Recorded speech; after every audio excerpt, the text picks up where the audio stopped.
शिमला में इन दिनों हिमाचल के स्कूलों में काम कर रहे वोकेशनल टीचर्स धरना दे रहे हैं। पिछले 3 दिनों से ये टीचर्स धरने पर हैं और सरकार से लगातार अपने लिए स्थायी पॉलिसी बढ़ाने और आउटसोर्स कंपनियों की अनियमितताओं के खिलाफ कार्रवाई की मांग कर रही हैं। सरकारी स्कूलों में साल 2013 से 9वीं से 12वीं क्लास तक के बच्चों के लिए वोकेशनल सब्जेक्ट शुरू किए गए थे। पूरे हिमाचल के करीब 2000 से ज्यादा वोकेशनल टीचर्स शिमला में धरना दे रहे हैं। हिमाचल के सरकारी स्कूलों में करीब 80,000 से ज्यादा बच्चे वोकेशनल शिक्षा ले रहे हैं। इसके लिए सरकार ने 17 कंपनियों को वोकेशनल टीचर्स की भर्तियों के लिए पंजीकृत किया है। सरकार ने वोकेशनल टीचर्स का मानदेय इसी साल अप्रैल महीने में बढ़ाया भी था।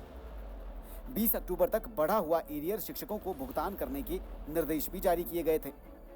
आरोप है कि कंपनियों ने विभाग के इन निर्देशों को दरकिनार किया और एरियर का भुगतान नहीं किया। ये जो कंपनियों के थ्रू प्रोजेक्ट चलाया जा रहा है, इसे शिक्षा विभाग अपने तौर पर चलाए और हमारा शिक्षा विभाग इतना सक्षम है, सरकार इतनी सक्षम है। हम सरकार का धन्यवाद भी करते हैं कि उन्होंने हमें 20 छुट्टियां दी, एरियर दिया, बढ़ी हुई सैलरी दी, परंतु वो इनिशियल चीज़ें हैं, क्योंकि अभी जो MOU होने वाला है वो 4 सालों के लिए होता है।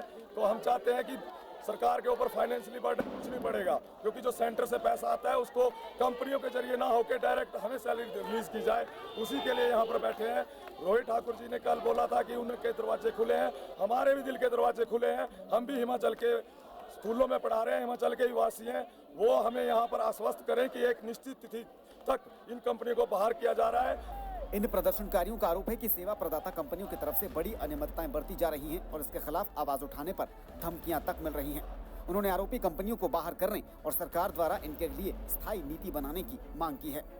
हम जो कंपनियों के शोषण से बार बार मुक्ति की बात कर रहे हैं, कंपनियों का शोषण तरह तरह का शोषण है।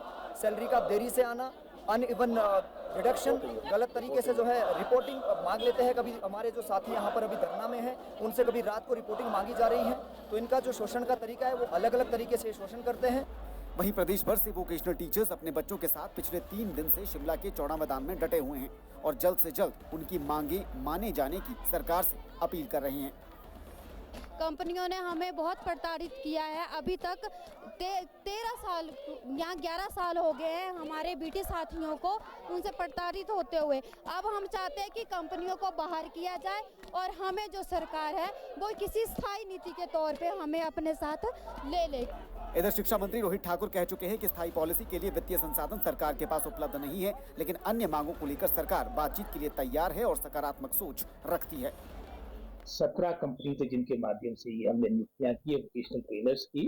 16 ने अपनी लगभग सभी जो उनकी एरियर बनता था वो सभी एम्प्लॉयज को, जो उनके कंपनी की एम्प्लॉयज है, वोकेशनल ट्रेनर्स को उपलब्ध करवा दिया था। मात्र एक कंपनी शेष रही थी और उनको भी हमारे समग्र शिक्षा डिपार्टमेंट ने उनको भी एक्सप्लेनेशन की कॉल की है, उनने आश्वासन दिया है और जो उनकी प्रमुख जो उनकी मांग रहती है कि हमारे को किसी सरकारी उपक्रम के माध्यम से हमारी नियुक्तियां हो और आने वाले समय में जो भी मैं समझता हूँ सरकार और विभाग के द्वारा किया जा सकता है उसके लिए हमारा हमेशा पॉजिटिव रहेगा। इस धरने की वजह से प्रदेश के 1000 से ज्यादा स्कूलों में वोकेशनल टीचिंग प्रभावित हो रही है और आने वाले वक्त में बड़े प्रदर्शन की भी वोकेशनल टीचर्स की तरफ से चेतावनी जारी की गई है।